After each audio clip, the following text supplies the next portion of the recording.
तो पुढे नेण्यासाठी, हा ज्ञानयज्ञ पुढे नेण्यासाठी तुम्ही जो काही अट्टहास सुरू ठेवलेला आहे त्याला तूस लागू द्यायची नाही. मी आपल्या प्राचार्यांच्या केबिनमध्ये गेल्यानंतर तिथं संत शिरोमणी नामदेवरायांचा फोटो पाहिला आणि त्याच्या खाली लिहिलेल्या अत्यंत सुप्रसिद्ध अशा ओळी की ज्या वारकरी संप्रदायाच्या विचाराची आणि लढ्याची दिशा स्पष्ट करतात, त्या ओळी मला तुम्हाला पुन्हा एकदा सांगायचे आहे. तिथून मला सुरुवात करायची. ज्या नामदेवरायांना आपण संत नामदेव असं म्हणतो, त्याच नामदेवांना पंजाबमध्ये भगवान नामदेव असं म्हणतात. याची प्रचिती जर तुम्हाला घ्यायची असेल तर नाही पंजाबातल्या माणसाला तुम्ही विचार. गुरु ग्रंथ साहिबा नावाच्या शिखांच्या धर्मग्रंथामध्ये संत नामदेव की मुखबाणी या नावाने नामदेवांच्या हिंदी अभंगाच्या रचना तिथं समाविष्ट केलेल्या आहेत. शिखांसारखा कडवे धर्मपणा आणि त्यांच्या धर्मग्रंथामध्ये माझ्या वारकरी संप्रदायाच्या ज्ञानदेवांपेक्षा 5 वर्षानं वयानं सिनियर असलेल्या संत नामदेवांच्या अभंगांची वचनाची तिथं जागा असावी, तिथं आदर असावा, तिथं ओढ असावी. त्या नामदेवांनी सगळ्यांच्या आधी सांगून ठेवलं की कीर्तन कशासाठी आहे, वारकरी संप्रदाय कशासाठी आहे आणि आमचा सगळ्यांचा वारकरी संतांचा लढा कशासाठी आहे. नाचू कीर्तनाचे रंगी, ज्ञानदीप लावू जगी, ही नामदेवांची प्रतिज्ञा आहे. हा नामदेवांचा ध्यास आहे आणि हा अखिल वारकरी संतांचा निर्धार आहे. या निर्धाराला जे जे कुणी आड आले, या निर्धाराला ज्यांनी ज्यांनी कुणी विरोध केला आणि ज्यांचा ज्यांचा मुळातून हजारो वर्षापासूनचा विरोध होता, त्यांच्या बरोबर वारकरी संतांचा हा अविरत लढा सुरू राहिलेला आहे. पण या लढ्यापासून वारकरी संतांना केवळ भक्ती संप्रदाय असं संबोधून, वारकरी संतांना केवळ टाळपुटे संबोधून, वारकरी संतांना केवळ भक्ती मार्गी आणि भक्तीपंथी समजून आपण त्यांच्याकडे पुरोगामी मनवणाऱ्या लोकांनी अक्षम्य स्वरूपाचं जे दुर्लक्ष केलं, त्याच्यामुळे महाराष्ट्राची आज ही अशी अवस्था आहे. आता मी जी ही अशी अवस्था असे शब्द जे अधोरेखित केले, त्याचं कारण असं की काय अवस्था आहे हे आपल्याला नीट आता आकलन होत नाही. आकलनाच्या पलीकडं असलेलं हे आताचं सांप्रत काळचं भयानक वास्तव आपल्याला अजून कळत नाही. कारण आपल्याला वारकरी संप्रदायाचा आणि त्या संतांचा लढा कळालेला नाही. म्हणजे 1000 वर्ष जर आपण आपली दिशा स्पष्ट करण्यासाठी असमर्थ ठरत असू तर आपल्या गोंधळाची कारण आपल्या अज्ञानात आहे. आपल्या गोंधळाची कारण आपल्या अज्ञानात. आपण प्रगती जर म्हणत असू, चकाचक रस्ते, भव्य इमारती, मोठमोठी कार्यालय आणि सुटामुटातली गाड्या घोड्यावर फिरणारी भोवतालची चकाचक माणसं, याला जर आपण प्रगती म्हणत असू तर आपण आपली स्वतःची प्रचंड फसवणूक करून घेत आहोत.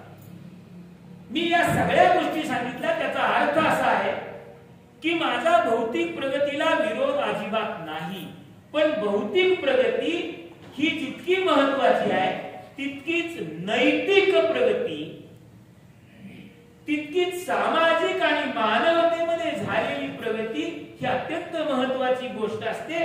ज्याला फुल्यांनी शिक्षणाच्या आधी महत्व दिलं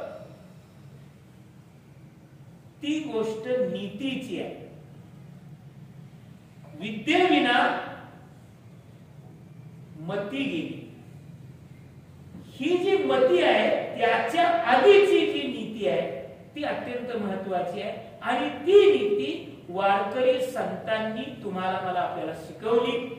त्या नीतीचा एक जो आराखडा आहे तो सगळा नामदेवांपासून ज्ञानदेवांपासून तुकोबा निरोबापर्यंत आपण नीटपणे समजून घेतला पाहिजे. खरं तर पंढरीच्या पांडुरंगाला आषाढी कार्तिकीला भेटायला जाणारे लाखो वारकरी, म्हणजे अलीकडच्या काळामध्ये त्यांची संख्या 10 लाखापर्यंत जाते. मला वाटतं घराघरात शेतकरी कुटुंबामध्ये, कुटुंबियांच्या घरामध्ये वारकरी नाही किंवा वारकरी परंपरा असलेलं कुटुंब नाही असं आपल्याला सापडत नाही. असं असताना एका महाविद्यालयामध्ये वारकरी संप्रदायाच्या संतांच्या लढ्याविषयी काही मुलगामी चिंतन होणार आहे हे माहीत असून सुद्धा आपण जे अनेक लोकांनी याकडे पाठ फिरवली, याच्यातच आपल्या समाजाचं नैतिक आणि आध्यात्मिक चिंतनाकडे असलेलं दुर्लक्ष स्पष्ट होतं. अत्यंत भयंकर अशी गोष्ट आहे की आता मूळ विषयाकडे आपण बोलूया. वारकरी संप्रदायाने आणि संतांनी जो लढा दिला त्या लढ्यामध्ये नेमका हा लढा काय आहे, तर तो लढा आहे परंपरेला विरोध आहे, वैदिकतेला विरोध आहे, मोक्ष संकल्पनेला विरोध आहे. म्हणजे बघा, एकूण वारकरी संप्रदायाच्या आधी महाराष्ट्रामध्ये जो अस्तित्वात असलेला महानुभाव संप्रदाय आहे आणि त्या महानुभाव संप्रदायानं हा मुमुक्षु संप्रदाय आहे. मुमुक्षु म्हणजे मोक्षाची अपेक्षा करणारा, सगळ्यांना मोक्ष पाहिजे. म्हणजे आज सुद्धा या भौतिक जगामध्ये सगळे सुख तुमच्या पायाशी असताना सुद्धा आपल्याला मरणोत्तर जीवनाची चिंता लागलेली आहे. पुण्य कमवायचंय, पुण्य संचय करायचंय. कशासाठी? कारण स्वर्गात जाऊन सगळी सुख पुन्हा उपभोगायचे. स्वर्गात जाऊन दानधर्म का करायचा? कारण स्वर्गात जायचंय. पुण्य का कमवायचं? कारण स्वर्गात जायचंय. तिथं जाऊन मग सगळी अप्सरा असतील, तिथलं काही अमृत असेल. आता आपण अमृत काळात जगतोय असं मला लोक सांगतात. तर हा जो अमृत काळ आहे हा आभासी अमृत काळ आहे. तशाच पद्धतीनं स्वर्ग आणि स्वर्गातला जो काही अमृत कलश आहे तो सुद्धा आभासी आहे. हे चॅलेंज देऊन सांगितलं ते माझ्या वारकरी संप्रदायाने. पण त्या स्वर्गात जाण्यासाठी, त्या मोक्षाप्रती जाण्यापाशी आणि तो मोक्ष दान करणाऱ्या किंवा मोक्षदात्या परमेश्वराकडे जाण्यासाठी इतके कठीण मार्ग तुम्हाला मला वारकरी संप्रदायाच्या स्थापनेपूर्वी सांगितले गेले. आपल्याला माहित आहे की रामदेवराय यादवाच्या दरबारामध्ये एक हेमाड पंडित नावाचा पंडित होता आणि हा हेमाड पंडितानं त्या काळामध्ये म्हणजे ज्ञानेश्वरीमध्ये त्याचा उल्लेख आहे. ते दैयदोषे विलासू शकुवळकाळा निवासू न्यायाते कोटिकी सिद्धीसू श्री राजा रामचंद्र. तो राजा रामचंद्र त्याच्या दरबारामध्ये हेमाड पंडित नावाचा पंडित होता. त्याच्याबरोबर बाजरीचं पीक आणि चुन्याच्या इमारती महाराष्ट्राला दिलं. 20 चुन्याच्या इमारती महाराष्ट्राला माहित झाल्या. मी त्या माणसाचं नाव एवढ्यासाठी सांगतो कारण ते प्रातिनिधिक स्वरूपामध्ये वारकरी संप्रदायाच्या पूर्वीचं महाराष्ट्राचं चित्र आहे. चतुर्वर्ग चिंतामणी नावाचा रामदेवराय यादवाच्या दरबारातल्या हेमाड पंडिताने लिहिलेला ग्रंथ सर. त्या ग्रंथामध्ये तुम्हाला जर देव प्रसन्न करून घ्यायचा असेल तर त्यामध्ये 2000 व्रत सांगितलेली होती. किती? 2000. म्हणजे 2000 भागिले 365 करा. म्हणजे एका दिवसामध्ये इतकी व्रत. मग तुम्हाला या प्रकारचा मोक्ष मिळेल, मग तुम्हाला हा देव मिळेल, मग तुम्हाला हा धर्म साध्य होईल. म्हणजे भक्ती तो कठीण सुरावरील कोळी अशी भयंकर परिस्थिती महाराष्ट्रातल्या सामान्य जनतेची झालेली. अशा वेळी आमच्या वारकरी संप्रदायाच्या संतांनी हा भक्ती मार्ग सोपा करण्याचा विडा उचलला. तुकारामांचं फार सुंदर वचन आहे. तुका म्हणे सोपी पाय वाट दुसरा हा घाट ओलांडलाय. सोपं केलं. आता तुम्ही म्हणाल काय सोपं केलं? म्हणजे ज्या देवाची प्राप्ती करण्यासाठी 2000 व्रतांची गरज आहे, व्रत करण्याची गरज आहे, वैकल्य करण्याची गरज आहे, दान करण्याची गरज आहे,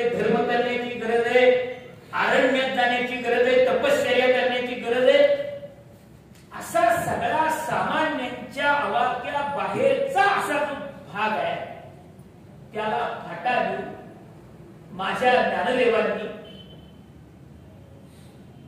जी एक उद्घोषणा केली. आता तुम्ही मला ज्ञानदेवांनी काय सांगितलंय ते जर समजून घ्यायचं असेल तर 9030 ओव्यांची ज्ञानेश्वरी वाचावी लागेल, अमृतानुभव वाचावा लागेल, चांगले उपासंती वाचावे लागेल, अभंग वाचावे लागतील, गवळणी वाचावे लागतील, विराण्या वाचाव्या लागतील. काही सुद्धा वाचण्याची गरज नाही. महाराष्ट्राच्या प्रत्येक घरातल्या प्रत्येक माणसाला माहित असलेला जो हरिपाठ आहे त्या हरिपाठामध्ये ज्ञानदेवांनी स्पष्टपणे सांगितलं, हरिमुखे म्हणा, हरिमुखे म्हणा, पुण्याची गणना पूर्ण करी.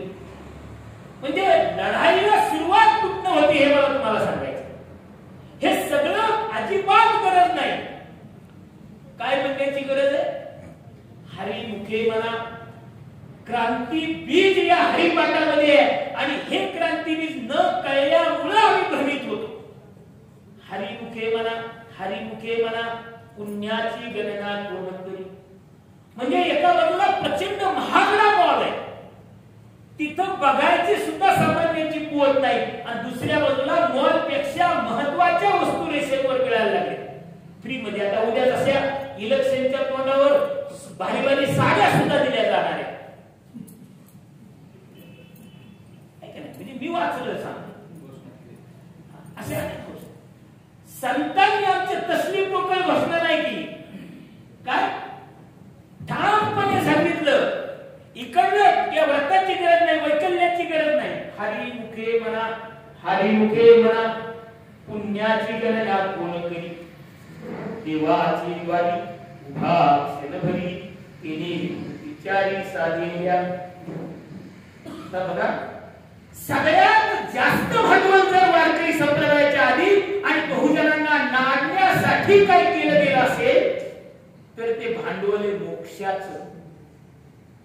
आणि कसा मोक्ष मिळेल? कावळा शिवल्याशिवाय कसा मोक्ष मिळेल? पिंडदान केल्याशिवाय कसा मोक्ष मिळेल? तुमचा पितृदोष बाजूला केल्याशिवाय आणि नाशिकला जाऊन नारायण नागबळी केल्याशिवाय कसा मोक्ष मिळेल? मोक्ष नाही मिळाला तर भटकती आत्मा पुनरपि जन्म पुनरपि मरणम पुनरपि जननी जठरी शयनम. पुन्हा 84 लक्ष योनीमध्ये तुमच्या जीवाला, तुमच्या पूर्वजांना, तुमच्या पितृजनांना फिरावं लागेल. म्हणून मोक्षाची गरज आहे. तो मोक्ष त्याच्यासाठी व्रत कर, त्याच्यासाठी दानधर्म कर, त्याच्यासाठी वनामध्ये जा, तपश्चर्या कर. आमच्या ज्ञानदेवांनी त्याच्या विरोधात बंड केला आणि सांगितलं, देवाची वारी उभा क्षणभरी तेने मुक्तीचारी साधलेल्या. अरे एक मोक्ष काय सोडून द्या. मोक्षाचे 4 प्रकार सांगितले गेले आमच्या भारतीय साहित्यामध्ये. 4 प्रकार. काय प्रकार आहे? एक सलोकता, मोक्षाचा एक प्रकार आहे, देवाच्या लोकात जाऊन राहायला मिळणं. समीपता दुसरा मोक्ष, देवाच्या जवळ जायला मिळणं. समीपता. स्वरूपता, देवासारखं रूप मिळणं, तिसऱ्या पद्धतीचा स्टँडर्ड मोक्ष. आणि चौथा आणि अप्पर क्लास बाल्कनीतला मोक्ष काय असेल तर सायुज्यता. म्हणजे सलोकता, समीपता, स्वरूपता आणि सायुज्यता या 4ही मोक्ष तुम्हाला देवाची उभा क्षणभरी तेने मुक्तीचारी साधलेल्या. म्हणजे जे विकत घ्यायची सामान्यांची कुवत नाही, ते फुकट, ते फुकट. हा बंडाचा भाग आहे नाही. आणि म्हणून सर आमचे मराठीतले अत्यंत नामवंत कवी बी नाव असलं तरी त्या माणसानं ज्ञानदेवांच्या अनुषंगानं ये दर्जाचं वाक्य लिहिलंय. ते असं म्हणतात की महाराष्ट्रात अनेक लोकांनी बंड केलं, पण त्या बड्या बंडवाल्या ज्ञानेश्वर माने पहिला. का? त्यांना कळालं हरिपाठात काय बंड आहे. एवढंच बंड नाही, माझ्या ज्ञानदेवांनी जे बंड केलं त्यातलं आणखी एक वाक्य तुम्हाला सांगतो. हरिपाठात पहिल्या पानावरचा हरिपाठ जरी कळलं ना, 4 हरिपाठातली 4 ओळी कळल्या.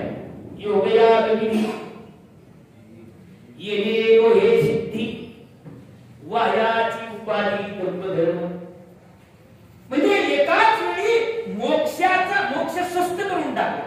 तुका म्हणजे की सोपी पायवाट दुस्तर हा घाट इतकी सोपी अवघड डोंगरातला कड्यातला कपार इतका रस्ता होता. पण माझ्या ज्ञानदेवांनी माऊली का म्हणायचं? तुका मी केली सोपी पाय वाट, ही वाट सोपी केली आणि चॅलेंज दिलं. काय? नुसतं मार्ग नाही दाखवला, विरोध केला. कशाला विरोध केला? वैदिक धर्माला विरोध केला. वैदिक धर्माला विरोध केला माझ्या ज्ञानदेवांनी. योगयाग विधी, योग अष्टांग योग गरज नाही. याग म्हणजे यज्ञ परंपरा आणि विधी. आमच्याकडे अजूनही विधी आहे. सत्यनारायणाचा विधी आहे. आता नवीनच विधी अलीकडल्या काळात, ज्याला इतिहास नाही. ज्या सत्यनारायणाच्या व्रताची कुठेही इतिहासात नोंद नाही. शिवाजी महाराजांनी कुठेही रायगडाच्या पायथ्याला राज्याभिषेकाच्या वेळी सत्यनारायण केलं नाही. अलीकडल्या काळात तुमच्या माझ्या लोकांना लुबाडण्यासाठी सुरू झालेली ही जी रोजगार हमीची योजना आहे ती आपल्याला कळू दिलेली नाही आणि आम्ही ती कळून घेतलेली नाही. म्हणजे अर्थदीपक व्हावं आम्हाला कळालं नाही. नीटपणाने लक्षात घेतलं पाहिजे. योगयाग विधी, आमच्याकडे किती विधी, म्हणजे गर्भसंस्कार विधीपासून अंत्यसंस्कार विधीपर्यंत सगळे विधी झाले तरी अजून 10वा राहतो, 13वा राहतो. वर्ष श्राद्ध, प्रथम पुण्यस्मरण, पुन्हा द्वितीय पुण्यस्मरण. कशासाठी? कारण नंतर त्या आत्म्याला श्रद्धांजली वाहताना सुद्धा आम्हाला काय म्हणावायचं मिळत नाही. म्हणजे आमच्या तमक्याच्या मृतात्म्याला शांती लावो. अरे तुम्ही म्हणता ना तिथे की आत्मा मृत नाही, म्हणजे तुमची कॉन्ट्रावर्सी काय, विरोधाभास काय लक्षात घेतला पाहिजे. गंमत आहे की नाही? म्हणजे नैनम छिदंती शस्त्राणी नैनम दहती पावकः. तुम्हीच म्हणायचं शस्त्राने जे नाहीसे होत नाही आणि अग्नीने जे जळत नाही त्याला पुन्हा श्रद्धा नाही. मृतात्म्याला अरे मृत का जिवंत याचा वेळ लावा आहे की नाही? आणि त्याचा वेळ लावून त्याच्यासाठी जो संघर्ष चाललाय त्याला वर म्हणजे रिझर्वेशन त्याचं व्हावं, त्याचा बोर्डिंग पास निघावा, त्याला एकदम विंडो सीट वगैरे मिळावी. तिथं जाताना सुद्धा प्रवास आहे का नाही विंडो सीट मधून झाला पाहिजे. कारण ज्यावेळी पहिल्यांदा तुमच्या माझ्यासारखा माणूस विमानात बसतो त्यावेळी बोर्डिंग पास साठी 1 तास आधी जातो की नाही का? Please give me window seat please madam. त्याला वर जाताना विंडो सीट मिळावी. पुण्य जर चांगलं असेल तर, आणि जर अजूनच तसं बऱ्यापैकी पुण्य असेल तर बिझनेस क्लास मधून जाता यावं त्याला. बिझनेस क्लास मधून गेल्यावर जरा बरं आहे. कारण लांबचा प्रवास आहे. आम्ही अमेरिकेला जातो 16-17 तासामध्ये. तिकडून तर जायला किती म्हणजे किती वर येते, किती वर आहे. म्हणजे मंगळापर्यंत आमचं यान गेलं तरी आम्हाला ते अजून शोध लागलेला नाही. कुठल्याही जगातल्या मोठ्या दुर्बिणीतनं अजून वैकुंठाचा एक साधा कोपरा सुद्धा दिसलेला नाही.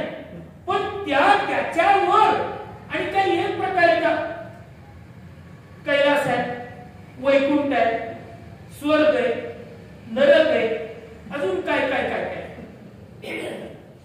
तर तिथल्या वैकुंठाला जायचंय, मोक्षाला जायचंय, मोक्ष पदाला जायचंय आणि त्याच्यासाठी ही प्रचंड धडपड त्याही काळात होती 1000 वर्षापूर्वी आणि आजही दुर्दैवानं ती आहे.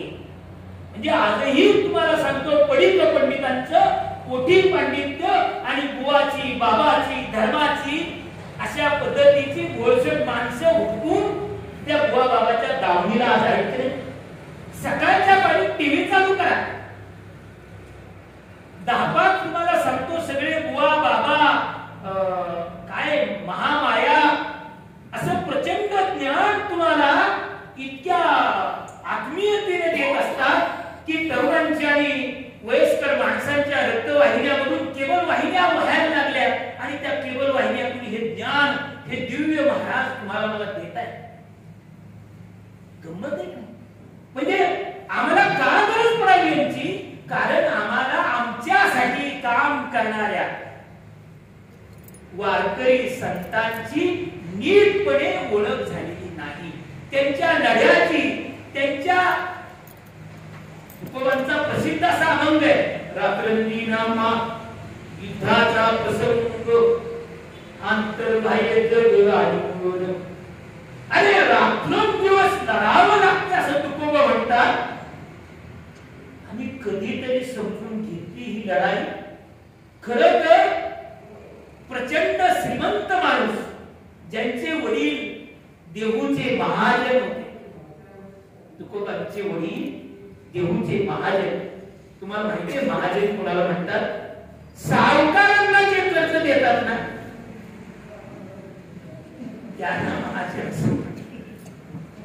सावकारांचा सावकार त्या तुकोबारायांना पुन्हा या सगळा समाज समजून घेताना त्यांच्यासाठी लढताना काय करावं लागलं हा लढा केवळ एका दिवसात मांडता नाहीये. पण तरी सुद्धा नीटपणाने समजून घेण्याचा प्रयत्न करण्यासाठी आता मी त्या प्रयत्नात आहे आणि तुम्ही त्या प्रयत्नात आपण मिळून हे समजून घेण्यासाठी एवढे जरी सर एकत्र आला पवार सर तर मला वाटतं आपण योग्य दिशेवर आहोत. आपली दिशा चुकता कामा नये. आणि म्हणून या सगळ्यामध्ये आपण ज्यावेळी संतांचा लढा समजून घेतो त्यावेळी आपल्या लक्षात येते संतांनी मोक्ष नाकारला. गरज नाही त्या मोक्षाची. नाही देवापाशी मोक्षाचे गाठोडे आणून द्यावे तुझं लागी असं तुकोबा म्हणाला. त्याच्याजवळ नाहीच काय मिळेल तो किंवा एखादा म्हणजे नाही कसं आहे तो तुकोबा त्याच्या पुढे जाऊ आहे ना त्याचं. मला नाही गरज त्याची असलं ना मला नाही गरज. न लगे मुक्ती धन संपदा संत संग देई सदा. गरज नाही. न लगे मुक्ती धन संपदा. मला मोक्षही नको धनही नको आणि संपदाही नको. स्पष्ट काय की नाकारले काय न लगे मुक्ती मला गरज नाही. मला गरज म्हणजे एकट्या तुकोबांनी स्वतः कुठे सांगितलेलं नाही. आम्हाला कुणालाच गरज नाही. आम्हाला कुणालाच गरज नाही. आमच्यासाठी लढणाऱ्याला जर त्याची गरज नसेल तर आम्हाला सुद्धा त्याची गरज नाही. आम्ही जर माझ्या तुकोबारायांना वारकरी संप्रदायाचा कळस असं म्हणत असू त्या कळसाला त्याची गरज नाही आणि पाया रचलेल्या ज्ञानोबारायांना त्याची गरज वाटत नाही तर आम्हाला त्याची गरज काय वाटते? म्हणजे आम्ही कुठेतरी वाट चुकलेलो आहोत. ती वाट आमच्या संतांनी दाखवली आणि म्हणून तुकोबाराय म्हणाले उजळावयालो वाटा. कशासाठी आलो? उजळावयालो वाटा खरा खोटा निवाडा. लढाई कशाची? लबाडाची आणि सत्याची. लढाई कशाची? की ह्या वाटा पुसून टाकलेल्या आहे. आता तुकोबाराय म्हणतात मी ही नवी वाट निर्माण केली असं म्हणत नाही. लक्षात घ्या वारकरी संतांचा विनम्रपणा हा जगाच्या कल्याणासाठी आहे आणि तो आदर्शवत आहे अनुकरणीय आहे. उजळावया आलो वाटा म्हणजे वाटा होत्या पण त्या अंधार नाहीये. वाटा होत्या पण त्या धुसर झालेल्या वाटा होत्या पण त्या भरतीकडे दिशाला कळायला लागल्या. आता इकडे जावा इकडे व्रताकडे जावा इकडे तीर्थाकडे जावा इकडं आणखी बाबाकडे जावा बंधूकडे जावा दानाकडे जावा धर्माकडे जावा. नाही मी सांगेन कुठं जायचं ते. आणि माझ्या आधीही अनेकांनी सांगितलेले तुकोबा म्हणाले मार्गदावून गेले आधी दयानिधी संतती. अनेक संतांनी जो करेक्ट मार्ग आहे तो दाखवला कुणीकडे जायचं आणि त्या मार्गाने मी तुम्हाला नेण्याचा प्रयत्न करेन तुकोबाराय म्हणाले. आणि याच्यासाठी जो मधला गुरु आहे ना त्याची गरज नाही. वारकरी संप्रदायामध्ये घुसखोरी जी झालेली आहे तुकोबांच्या काळात सगळ्यात महत्त्वाचे गुरु. मग इतके गुरु झाले तुकोबारायांनी ज्या ज्या पद्धतीचा लढा घडले त्याच्यामध्ये आणखी एक गोष्ट आहे, गुरु परंपरा तुकोबरायांनी नाकार. मला नाही गुरुची गरज. तुम्ही म्हणाल तुकोबरायांचा एक अनुभव आहे, गुरुराय कृपा म्हणजे केली, सापडलेले वाटे जाता गंगा स्नान किंवा बळीला विसर स्वप्ना माझी भोजनासाठी मागितले तुक पावशेर वगैरे असा पावशेर तूप वगैरे मागणारा जो गुरु तुकारामांच्या वाट्याला केशव चैतन्य वगैरे कोणी नव्हता. तुकारामाच्या 5000 अभंगामध्ये आज जे अभंग आहे त्याच्यामध्ये शेकडो अभंग हे घुसळलेले अभंग आहे, घुसळलेले अभंग आहे. त्याला प्रक्षिप्त अभंग असं म्हणतात. जोपर्यंत आपल्याला हे कळत नाही की प्रक्षिप्त अभंग म्हणजे काय, अनेक अभंग म्हणजे तुकोबराय वैकुंठाला गेल्याचं सांगणारे अभंग आहे. कुणी सांगितलं वैकुंठाला गेलो, वाढ वेळ झाला उभा पांडुरंग, खूप वेळ झालं पांडुरंग मला बोलावतोय आणि मग हे तुकोबराय मला वैकुंठाला बोलवण्यासाठी आलेला. तिथून पुढे गेल्यानंतर तुकोबराय पत्र पाठवतात. आधी तुकोबराय गेल्या गेल्या पहिल्यांदा जर तुकोबराय वैकुंठाला गेल्याचं कोण सांगितलं असेल देहूमध्ये, कुणी सांगितलं पाहिजे? कार्यक्रमात त्यांचा सहभाग होता, त्यांनी सांगितलं. विमानामध्ये बसून वैकुंठाला तुकोबराय गेले. हे दुसऱ्या दिवशी रामेश्वर भटानं देहूमध्ये विमानी पैसोरी सगळा सोरी सगळ्यांना विचारलं, सगळ्यांना विचारलं. आता कसा कापू द्या तुम्ही रामेश्वर भटाचे अभंग वाचा आणि त्याची आरती म्हणतो ना. आपण तुकारामाच्या साठी आरती कोणाची म्हणतो? रामेश्वर भट. तुकाराम वैकुंठाला गेल्याचं साक्ष कोण देतं?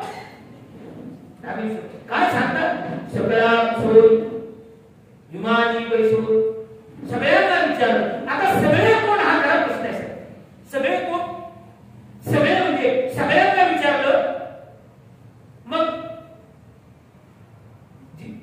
पत्नीला विचारलंच नाही, मुलाला विचारलंच नाही, बंधू कान्होबा, कारण बाकीचे तर आधीच गेले होते. आई गेली होती, वडील गेले होते, थोरले बंधू गेले होते, भाऊजी आधीच गेलेली होती, एक पत्नी आधीच गेलेली होती, पण जी आहे ती तिला विचारलंच नाही.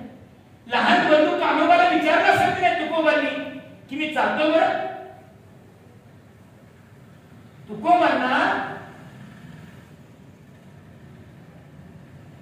गेल्याचा दिवस सुद्धा भारी आहे. तुकोबा गेल्याचा दिवस कोणता? दुलवडीच्या दुसऱ्या दिवशी, म्हणजे ज्या दिवशी सगळा कार्यक्रम असतो, तोंडाची दोन्ही प्रकारची चव तुम्हाला सांगतो काय, तिची खार काढायचा दिवस असतो. त्या दिवशी संध्या म्हणजे त्या दिवशी कीर्तन, त्या दिवशी कीर्तन असतं नसतं आणि तिथं कीर्तन. आणि तुकोबा गेल्यानंतर तुकोबांची देहूमध्ये विठ्ठलिके नावाची जमीन होती. ती जमीन रामेश्वर भटाच्या सल्ल्याने मंबाजी भटाने बळकवली आणि कान्होबाला गाव सोडून जावं लागलं. कान्होबा आपल्या सासरवाडीला गेली ती पुन्हा माहेरी आलीच नाही. जिजाऊ आपल्या 2 लेकराला घेऊन तिकडं माहेरला गेली. महागारी जिजाऊ आली नाही. काय महागारी आली नाही? आवली तुकोबाची पत्नी मुलाला पाठवलं. मोठा झाल्यावर तोपर्यंत छत्रपती संभाजी महाराज गादीवर होते आणि मग ते आल्यानंतर त्यांचं जे विठ्ठलिकेमध्ये ते परंपरेनं बनवलेलं मंदिर होतं, विठ्ठल मंदिर. आधी तुम्ही देहूमध्ये जाऊन बघा, तुमच्या लक्षात येईल. ते त्यांच्या विश्वंभर बाबांनी बांधलेलं होतं. म्हणजे तुकाराम महाराजांच्या 8व्या पूर्वजांनी विश्वंभर बाबांनी बांधलेलं मंदिर होतं विठ्ठलिके नावाच्या जमिनीमध्ये. तुकोबराय साक्ष देतात त्याची. काय म्हणजे महाराजांनी बघा, फार सुंदर. म्हणजे हे तो माझ्या वडिलांची निराशिका देवा तुझी चरणसेवा पाडू नका. माझ्या बापाच्या हात पिढ्या तुझी आम्ही सेवा करतोय. ते मंदिर त्यांनी तिथं बांधले. त्या मंदिरात ज्यावेळी तुकोबांचा चिरंजीव गेला, कशासाठी? दर्शनासाठी आणि मग आपल्या जमिनीचा ताबा घेण्यासाठी. त्यावेळी मंबाजी बुवाने त्याला तिथं रस्त्यात आलोला सांगितलं, अरे तुझा बाप गेला, त्याचा अजून सुतक फिरत नाही, आणि अशा सुतक कधी फिरत? शास्त्र काय सांगतं सुतक कधी फिरत? त्याचा सावडण्याचा कार्यक्रम झाला पाहिजे, त्याचा 10वा झाला पाहिजे, त्याचा 13वा झाला पाहिजे, आणि मग सुतक फिरत. तुझ्या बाबात काय केलं? काहीच केलेलं नाही. आणि तरी तू आला. कुठे गेला तुझा बाप? नेनो मुदा खेताने नेला. कुठे गेला? कोण म्हणतंय? पण मामाजीला माहित नाही. रामेश्वर भट जे म्हणतात, रामेश्वर भट काय म्हणतात? सगळा आपसून सगळ्या गावाला माहिती, पण तुकारामाच्या आवडीला माहित नाही, तुकारामाच्या चिरंजीवाला माहित नाही, तुकारामांच्या धाकट्या बंधूला माहित नाही. लढा कळतो तुम्हाला? हा जो लढा आहे, हा लढा लढताना जीवनाच्या उद्दिष्टाची पूर्ण जाणीव तुकोबारायांना नाही. जीवनाच्या उद्दिष्टाची, ध्येयाची पूर्ण जाणीव माहिती आहे. आणि तुकोबांना माहित आहे की हे जे मी करायला निघालेलो आहे, हे मरणाची वाट दाखवणार काय. आपले मरण पाहिली ना डोळा, झाला तो सुख सोळा अनुपम. ही तुकारामांची जी उद्घोषणा आहे, त्यांना माहित आहे की एक दिवस मी याच्यामध्ये म्हणणार. तुकोबांना हेही माहित आहे, तुकोबा कुणबी परा झालो, कुणबी गेलो नाही तरी दंबेच असतो गेलो, असं म्हणणारे तुकोबा ते काय म्हणतात का सुचेपणाने गाथेतला प्रत्येक अभंग नीटपणे बघितला तर आपल्या लक्षात येईल तुकोबा काय म्हणतात. अरे जर पाठीमागच्या माणसाला अन्न मिळायचं असेल तर कणीस तयार झालं पाहिजे, आणि जर कणीस तयार व्हायचं असेल तर एका बियानं जमिनीत काढून घेतलं पाहिजे. एका दिजे केला नाश, एका दिजे केला नाश, मग भोगिले कणीस. अरे जर मी गाडून घेतलं तर पुढं कणीस येईल, आणि म्हणून मी स्वतः गाडून घ्यायला तयार आहे. मला माहित आहे लावणी कोणीत माझा करतील घात.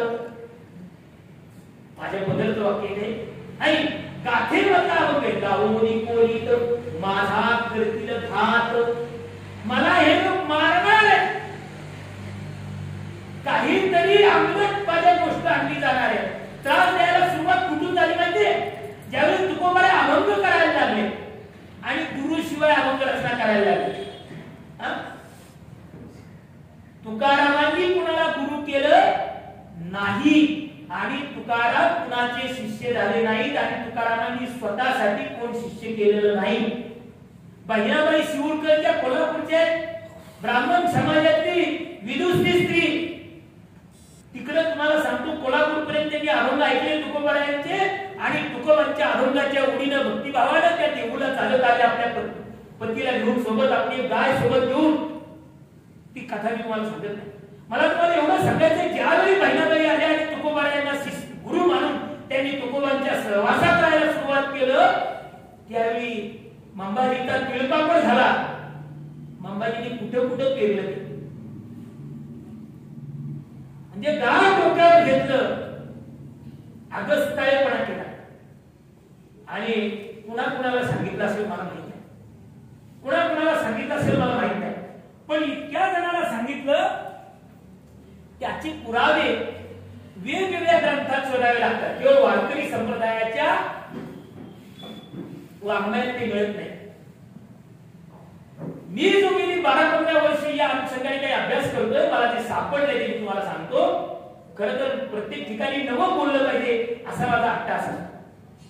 म्हणजे याच विषयावर तिथे doctor R Salunkhe, doctor Sadanand More आणि डॉक्टर रमेश साळुंखे बोलून गेल्यानंतर कोल्हापूरला जे बेळगावला ज्योती महाविद्यालयामध्ये मी या विषयावर बोलण्यासाठी गेलो.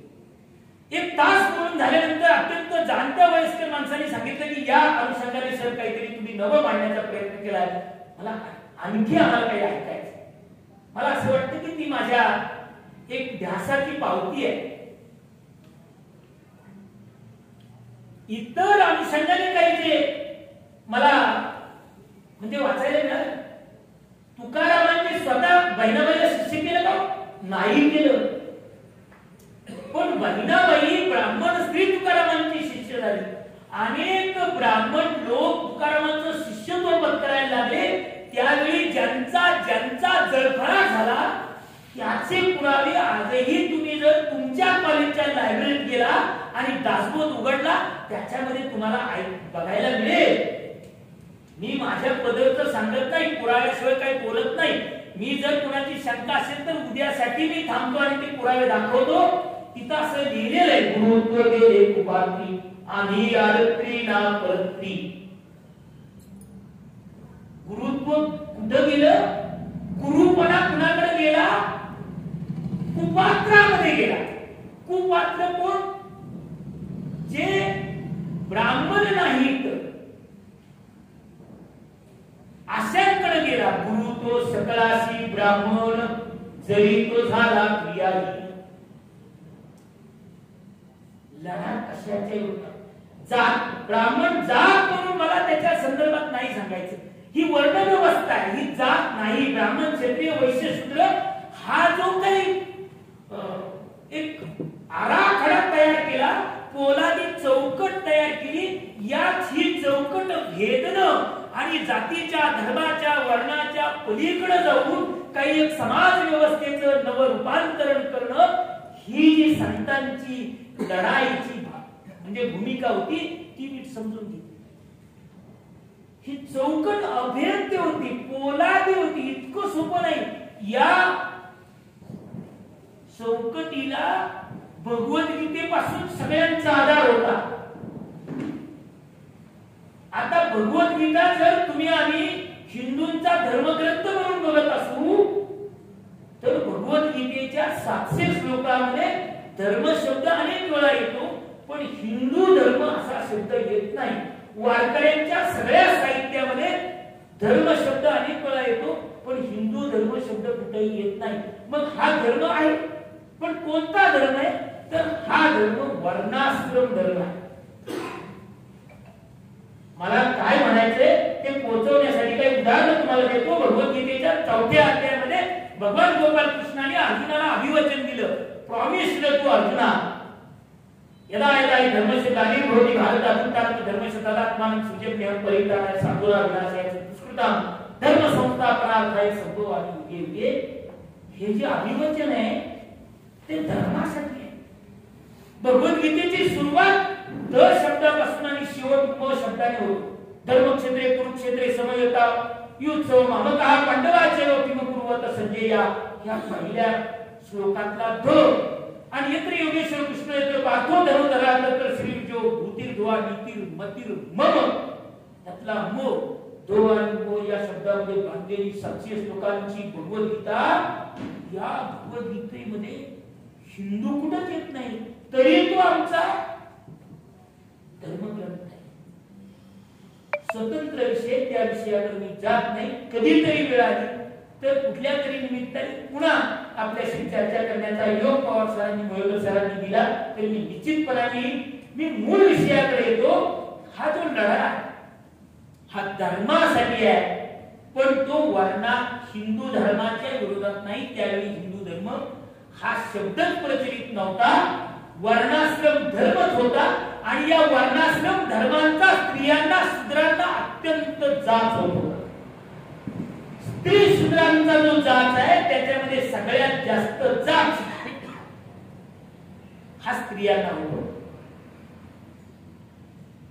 सगळ्यात जास्त वारकरी संप्रदायाच्या आधी महाराष्ट्रामध्ये अस्तित्वात असलेला महानुभाव संप्रदाय, त्या महानुभाव संप्रदायामध्ये स्त्रियांच्या अनुषंगाने एक वाक्य, तेवढं वाक्य सांगतो तेवढं पुरेस आहे.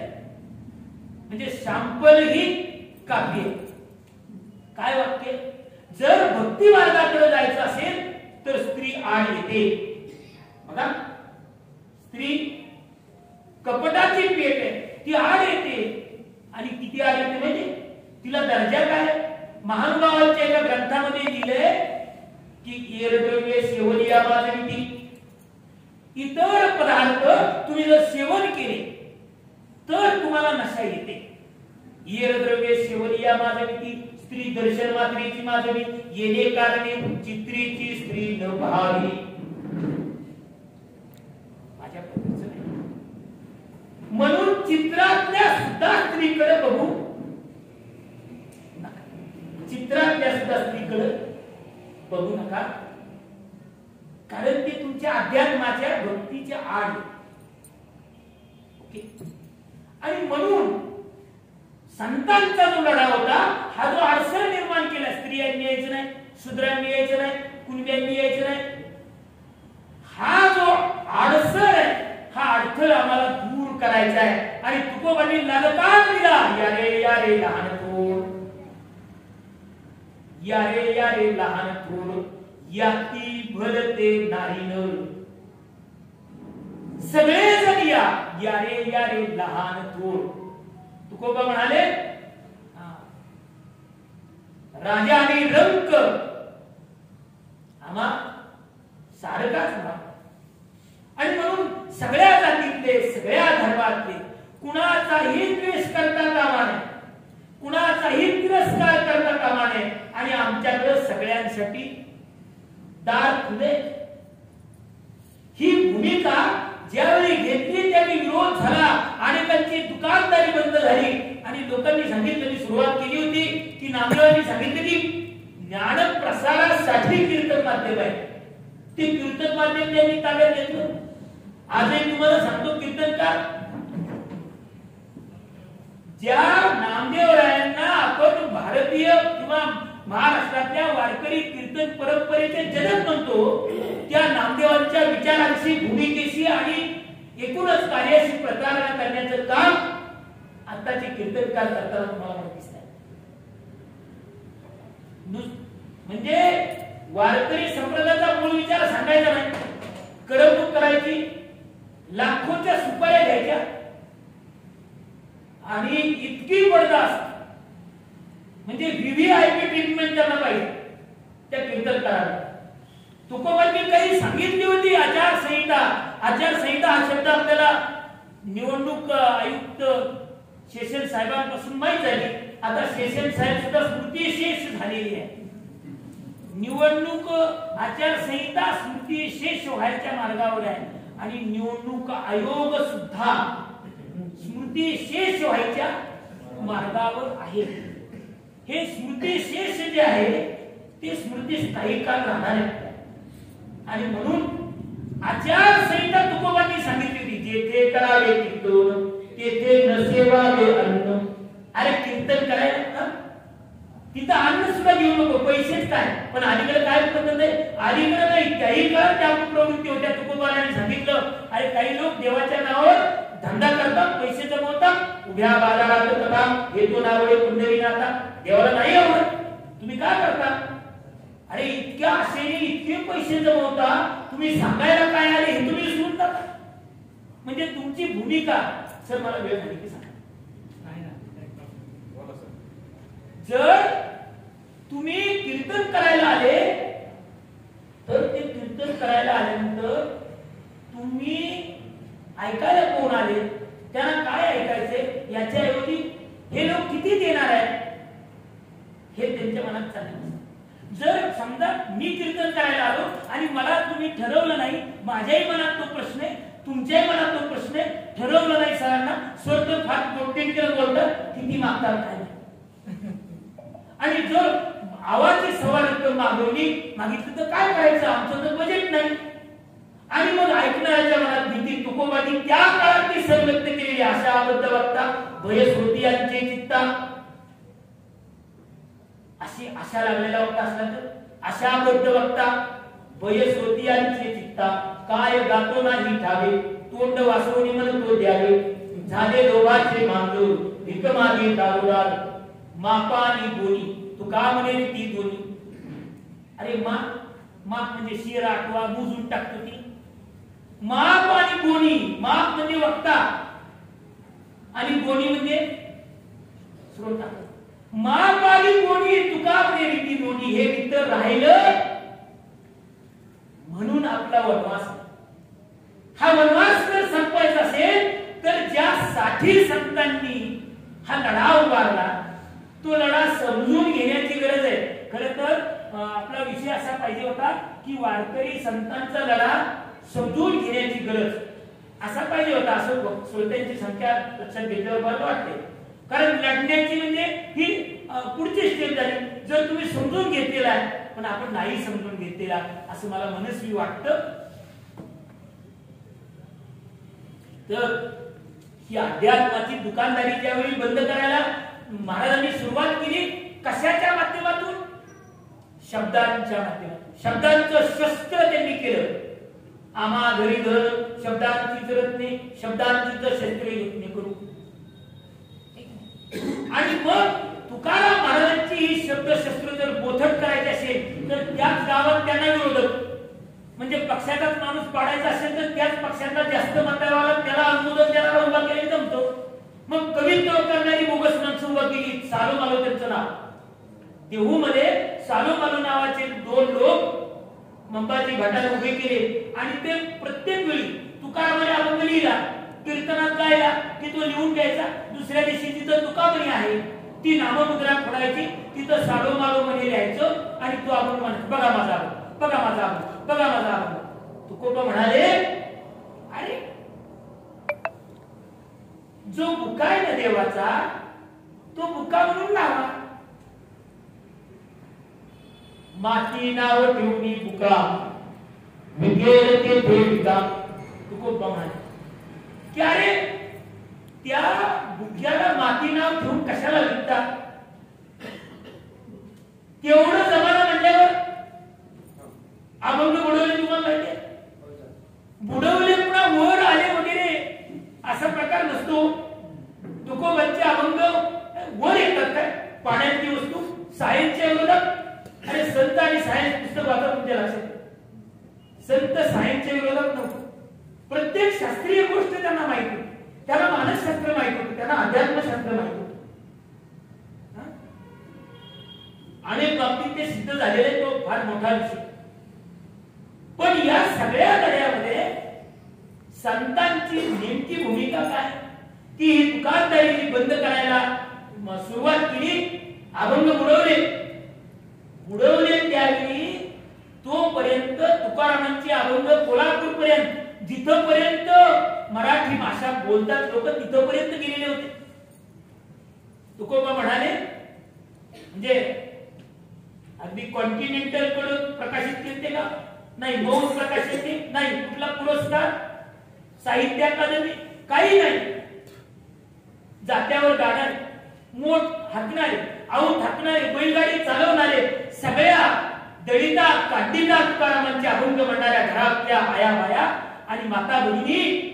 तुकाराम म्हणाले मी काही नाही केलं, वाऱ्या हाती दिले माप, तोच त्याचा माईबाप. त्यांनी पोचवलं. आणि मग ज्यावेळी अभंग बुडवले तुकाराम महाराजांनी इंद्रायणीच्या काठी देहू गावामध्ये 13 दिवस अनुष्ठान मांडलं. त्यावेळी लोकांनी सांगायचं अरे अन्नत्याग सुरू केला, काही गरज नाही हो. कोण म्हणाल तुमचे अभंग बुडाले?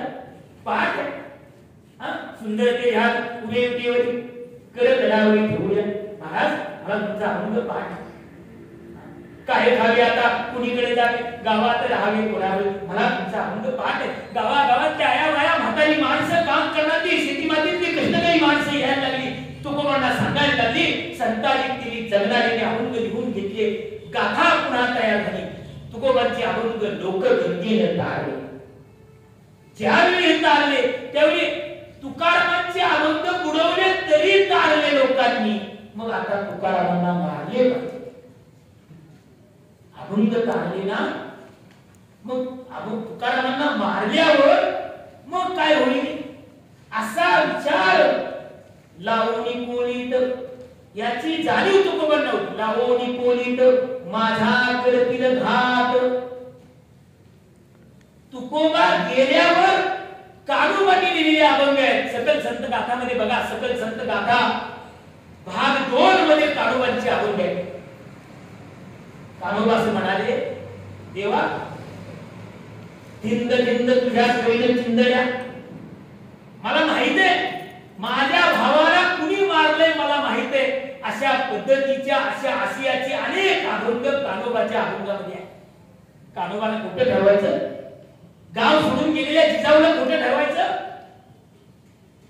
तुकोबांच्या वर मारण्यासाठी अनेक वेळा आलेला हा मंबाजी गट, हे ज्या बहिणाबाई शिवूरकरांनी बघितलं, त्या ब्राह्मण कुळातल्या बहिणाबाई शिवूरकरांना कुठं ठरवायचं, का रामेश्वर भटांना खरं ठरवायचं. म्हणजे तुकोरामांसारख्या अनेकांनी हौतात्म्य पत्करलं. ज्या नामदेवरायांना आम्ही वारकरी संप्रदायाच्या कीर्तन परंपरेचे जनक म्हणतो, त्यांना महाराष्ट्र सोडून पंजाबमध्ये जावं लागलं शेवटच्या 18 वर्ष. विनाकारण गेले का पंजाबमध्ये, महाराष्ट्राच्या महान भूमीतून. चोखोबांचं काय झालं आपल्याला माहितीये, माऊलींना समाधी घ्यावी लागली. आणि माऊलींना समाधी घ्यावी लागली एवढी गोष्ट नाही.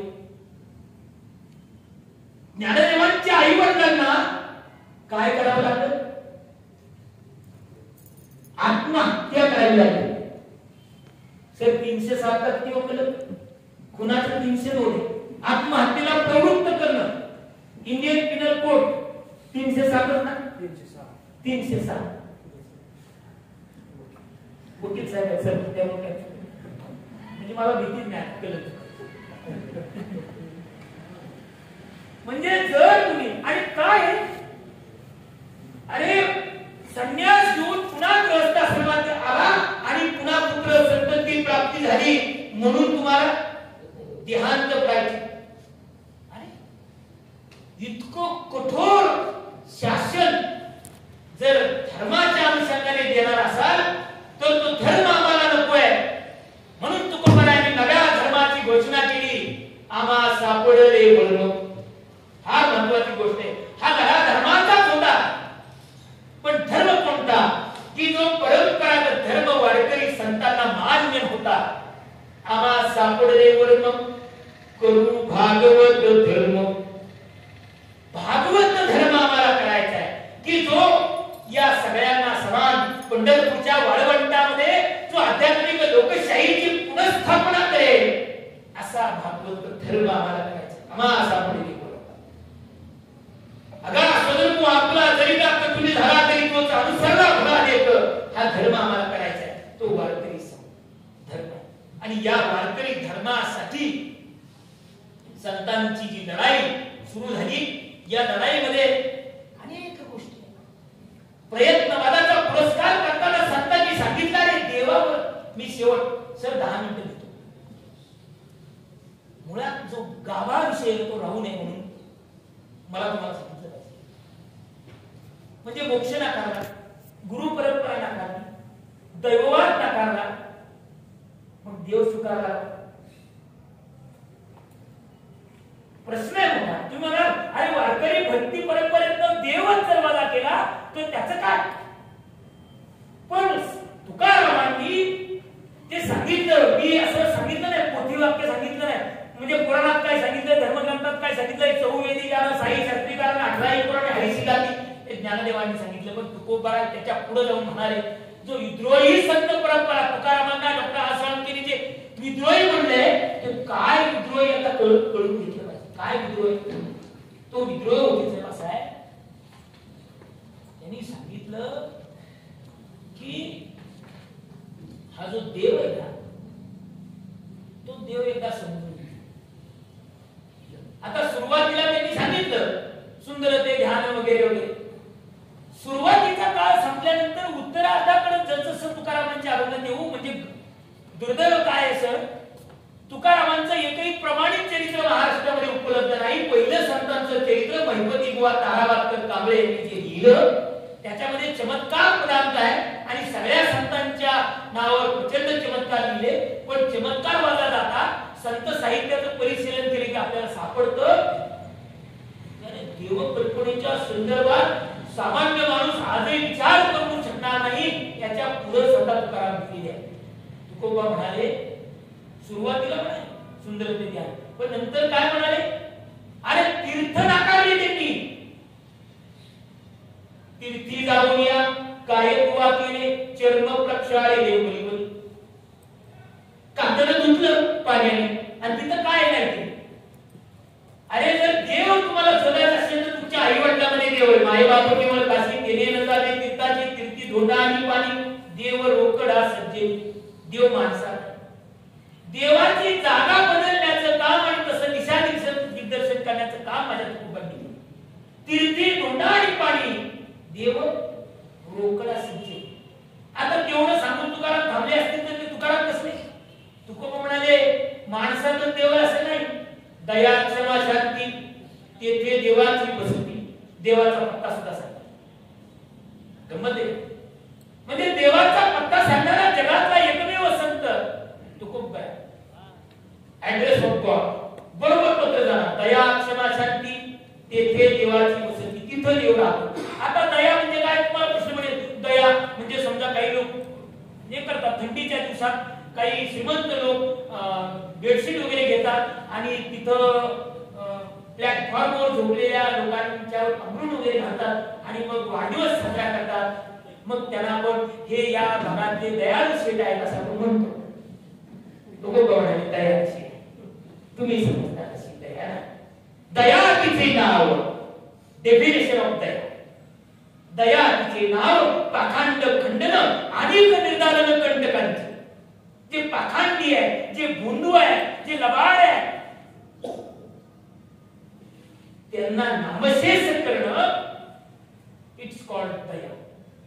दया तिचे नाव, पाखांड खंडन आणि निर्धारण कंटकांचे. जे काटे आहेत समाजाच्या आड येणारे, वेश धारण करून वेगवेगळ्या वेश धारण करतात आणि विशेषतः भगवा जो वेश आहे तो म्हणजे साधूंचा. तुकाराम म्हणाले एकाच दिशेत आहे. काय बघण्याची गरज आहे? बघवे तरी स्वान, तुकारामाचं वचन आहे. बघवे तरी स्वान सहज त्याचा वेश तेथे अनुभवाचा काय पंथ. ते बघव झालं म्हणून त्याला सगळा अनुभव आहे. बघव झालेलं कुठेही असलं त्याला अनुभव असेलच असं नाही. जरी म्हणजे मोठ्या खुर्चीवर जाऊन बसलं संविधानी काही नाही, काही नाही. तेथे अनुभवाचा काय पंथ? अजिबात नाही. म्हणून तिथं देव नाही. लक्षात आहे. तुकोबा म्हणाले देव कुठं? आता पुन्हा एकदा त्या अभंगाचं रिपिटेशन करतो. आम्हा गरीब शब्दांची जरते, शब्दांची शस्त्रे यत्न करू. शब्दची आमच्या जीवाचे जीवन शब्देवा कुठं न केलं लोका. तुका म्हणे पहा शब्दची हा देव. तुका म्हणे पहा शब्दची हा देव, शब्देची गौरव पूजा करू. अन्नदानाची गरज नाही, प्रसादाची महाप्रसादाची गरज नाही, मंत्र म्हणायची गरज नाही. कशाची पूजा? शब्दाच्या देवाची. तुका म्हणे पहा शब्दची हा देव, शब्देची गौरव पूजा. काही लागत नाही, अजून काहीच लागत नाही देवासाठी. नरवती सायास जावे मला सुंदरा सुखे येतो घरा राहावे इतका सोपा आहे. आणि तो शब्दामध्ये सुद्धा आहे. आता एवढं सांगून तुकारामाने देवाच्या जागा बदलल्या नाही. तुकोबा म्हणाले अरे देव कुठे माहितीये का? कुठे जायची गरज नाही. मन करारे प्रसन्न, मन करारे प्रसन्न सर्व सिद्धीचे कारण. मन गुरु आणि शिष्य करी आपले दास्य. मना ऐसे अवदैवत का महिना ही तुझे. मन गुरु आणि शिष्य करी आपलेची दास्य. मन गुरु भी होते, मन शिष्य भी होते. मना ऐसे दैवत, मनाशिवाय दुसरं. मना ऐसे अनुदैवत तुका महिना ही तुझे. मना ऐसे अनुदैवत, मनाशिवाय दुसरा देव नाही. म्हणजे केवळ तीर्थातला पाषाणाने पाणी नाकारलं नाही. माणसात देव आहे, साधूत देव आहे, शब्दात देव आहे, मनात देव आहे. आणि तुकाराम म्हणाले, तुकारामाचा सगळ्यात सुंदर अभंग कोणता माहिती? आनंदाचे दोही आनंद करतो आनंदाची आनंदाचे हा आनंद तरी झाला. तुकाराम म्हणाले अरे देव पाहणे असे केलो आणि देवाची भूमी केली. देव पहावे असे म्हणून आनंद झाला. तुकोबा म्हणाले मग आता जर एखाद्याने विचारलं, काही लोकांनी म्हणजे थेट मुलाखत सर आमच्या चॅनल करून आपलं स्वागत आहे आणि तुम्ही सांगा आमच्या ठिकाणी मोहेकर पालीला गेला होता, तुम्ही तिथे व्याख्यान दिलं आणि देव आहे का? त्याचा सुद्धा मार्ग तुकोबांनी सांगितला. ते लोकांनी विचारलं आहे की नाही, तुम्ही काय सांगा? नाही म्हणजे कसं काय नाही? तुकोबा म्हणाले देव आहे ऐशी वदवावी वाणी, नाही ऐसे मनी जाणवावे. आहे म्हणा देव आहे ऐशी वदवावी वाणी, नाही ऐसे मनी जाणवावे. कारण स्वतःच्या मनात सांगा तो नाही. जे काही लढायचंय, जो काही संघर्ष करायचा आहे, तो प्रयत्नवादाने तुम्हाला स्वतःला करायचा. आम्हाला एक लहानपणापासून अभंगाचा अर्धचरण माहिती. अर्धचरण काय? आली या दोघांशी असावे सादर. म्हणजे बघा तुकोबांना, अरे तसं नाही, माझा लढणारा योद्धा संत तुकोबा असं म्हणतो, आली या भोगासी असावे सादर, देवावरी भार घालू नये. आली या भोगासी असावे सादर, देवावरी भार घालू नये. देवावर भार घालू नका, कारण नाही ऐसे मनी जाणवा. प्रयत्न करा. किती करा प्रयत्न? किती करा? मग त्यांनी उदाहरण सुद्धा गावाकडची सांगितली. गावाकडची आपली शेती मातीतली, भोगारातली, झाडांची, वेलींची, मुळांची, पानांची, पक्ष्याची उदाहरणं सांगितली. किती प्रयत्न करायचा? तिकडलं सांगितलं नाही सायन्स मधलं, ते न कळणाऱ्या भाषेत सांगितलं नाही, सोप्या भाषेत सांगितलं. आणि नाही कळलं तर सोप्या वयात सांगितलं. आणि वयात सांगून जर कळलं नाही तर शिव्या देऊन सांगितलं. शिव्या देऊन सांगणारा आणि सगळ्यात जास्त शिव्या देणारा संत जर कोण असेल तर माझा तुकोबा. बा ज्ञानदेवांना आपण बावडी म्हणतो आणि तुकोबांना बा म्हणतो. बा म्हणजे शिव्या द्यायचा अधिकार. तुकोबा म्हणाले अधिकार कैसा करू उपदेश, अधिकाराने उपदेश केले. काय म्हणाले की नाही अशी मनी जाणवत. प्रयत्न कसा करायचा? ओले मुळ भेटी कडकाचे अंग, अभ्यासाची सांग कार्यसिद्धी. अरे ओलपूर पिंपळाचं वगैरे बघा कावड्याच्या माध्यमातून सिमेंटच्या भिंतीवर पडतं. असतं का माती? असतं का पाणी? असतं का क्रॉप थिअरी, स्प्रे वगैरे एनपीकेचे काही नाही. ओले मुळ भेटी खडकाचे अंग, प्रयत्नाशी सांग कार्यसिद्धी.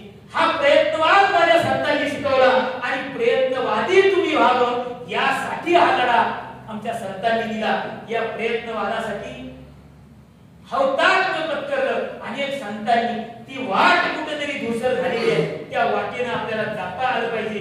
आणि म्हणून हा जो ज्ञानयज्ञ आपण आरंभलेला आहे, त्या ज्ञानयज्ञासाठी मला इथं तुम्ही निमंत्रित केलं. खूप काही अखंडपणे बोलावं आणि बोलत राहावं असं वाटतं, पण काही वेळेची मर्यादा असते. तुकारामांच्या भाषेत एवढं म्हणे, करविली कैसी केली कटकट, वाकडी केली ना देव जाणे. कारण तुकारामांनी स्वतःकडे जो लहानपणा घेतलेला आहे, तेवढा लहानपणा आपल्याला घेता आला तर आपल्या आयुष्यातल्या अर्ध्यापेक्षा अधिक समस्या सुटून जातात. कारण सगळ्या समस्येचं मूळ कशात आहे हे आमच्या नामदेवांनी तुकोबांना कळालेलं होतं. आता मी म्हणालो, मी नामदेवांना तुकोबांनाच का म्हणालो? कारण ते नाते ज्ञानाचा एका आणि नामाचा तुका. कारण माझा गुरु म्हणजे मी ज्यांना गुरु मानलं ते नामदेव आहे. ते तुकोबांनी सांगितले, नामदेव केले स्वप्ना माझी जागे सभे पांडुरंग घे येऊन या, सांगितले काम करावे कवित्व वावगे निमित्त गुरुने. त्या नामदेवांनी सांगितलं, अरे बाबांनो सुखी व्हायचं असेल ना